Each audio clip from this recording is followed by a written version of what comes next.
মূলত বিষয় আপনারা জানেন, কিছুদিন গত 27 তারিখ যে একটা ঘটনা প্রতিনিধিতে ঘটে গেল, এটা সিপিএম পরিকল্পিতভাবে আইডিসিতে সন্ত্রাস করার জন্য পরীক্ষিত মুরার সিং, আশুতোষ দেবনাথের নেতৃত্বে ওইখানে লোকেল এড়িয়ে দিয়েছে।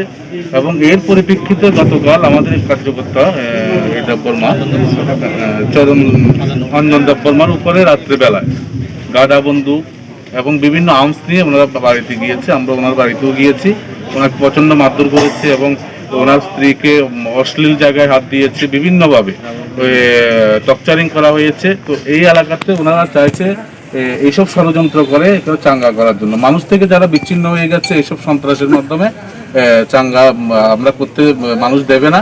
কিন্তু আমাদের প্রতিবাদটা হলো, আমাদের কার্যকর্তাদের উপর বারবার আক্রান্ত হয়েছে, 48 ঘন্টা হয়ে গেল আসামি অ্যারেস্ট করতে পারিনি। এই জন্য আমরা থানার বড়বাবু উচ্চ মহলে কথা বলেছি, ওনারা বলেছেন আমরা অ্যাকশন নিচ্ছি। আমরা বলছি না, আজকের মধ্যে অ্যাকশন নিতে হবে। যারা ঘটনার সঙ্গে জড়িত তাদেরকে আপনারা অ্যাকশন নিচ্ছেন না, তো আমরা আজকের মধ্যে যদি কোনো আসামি অ্যারেস্ট না হয়, আমরা আগামীকাল থেকে আমরা বৃহত্তর আন্দোলনে যাব। এবং ভারতীয় জনতা যুব মোর্চা আজকের পর থেকে আপনাদের মাধ্যমে যেই দালালি করবে এই রাজ্যের মধ্যে, যেই সন্ত্রাস করবে সরকারকে বদনাম করার জন্য, যারা যারা সন্ত্রাস, আমাদের উকিল বাবুরা আসছেন, ওনারা দেবেন। এবং আমরা কতজনের বিরুদ্ধে অভিযোগ আপনাদের?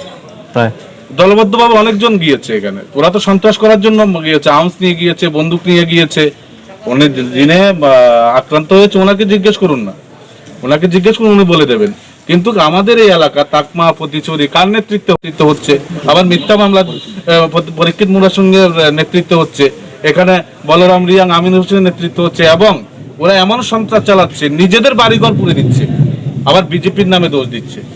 তা আমরা যদি চাইতাম, আমরা 2.5 বছরের মধ্যে অনেক কিছু করতে পারতাম। 2.5 বছরের মধ্যে একটা সিপিএম আমরা রাখতাম না, কিন্তু আমরা গণতান্ত্রিক দল, আমাদের পার্টি আমাদেরকে সে শিক্ষা দেয়নি।